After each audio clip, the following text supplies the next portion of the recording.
Juru bicara Prabowo Subianto Dhanil Anzar Simanjuntak menyampaikan bahwa Prabowo menemukan dugaan tindak pidana korupsi di Kementerian Pertahanan pada saat awal-awal Prabowo menjabat sebagai Menteri Pertahanan.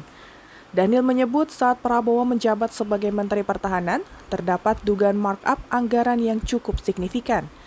Berdasarkan dugaan tersebut, Dhanil mengatakan bahwa Prabowo memutuskan untuk membatalkan semua kontrak demi mengamankan keuangan negara senilai triliun rupiah. Selain itu, Dhanil menyebut dugaan markup di lingkungan Kementerian Pertahanan yang ditemukan Prabowo mencapai hingga 1000%. Yang dimaksud oleh Pak Hasyim itu adalah sama yang dengan dimaksud oleh Pak Rizal Ramli sebelumnya. Pak Rizal Ramli kan menyebutkan bahwasannya Pak Prabowo menyelamatkan uang negara puluhan triliun.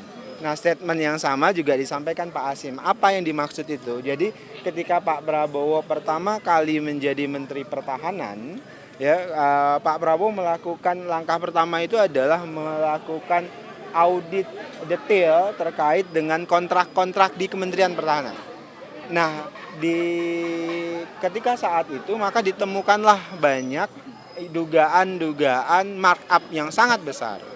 Nah, karena belum direalisasikan, akhirnya Pak Prabowo menolak menandatangani sehingga kontrak-kontrak itu batal. Nah, itulah yang dijelaskan Pak Hasyim dan Pak Rizal Ramli sebelumnya bahwasannya banyak markup sebelum itu sehingga Pak Prabowo membatalkan. Sehingga banyak pada awal, ingat teman-teman waktu itu, penyerapan anggaran Kementerian Pertahanan rendah.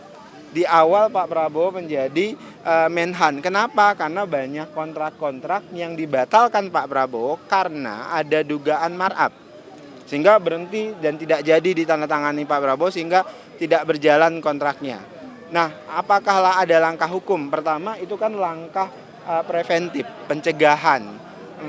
Dan Pak Prabowo sudah melibatkan BPK, juga sudah melibatkan KPK. Nah, untuk melakukan tindakan-tindakan pencegahan sehingga kalau teman-teman perhatikan banyak sekarang proses belanja di Kementerian Pertahanan itu dipotong.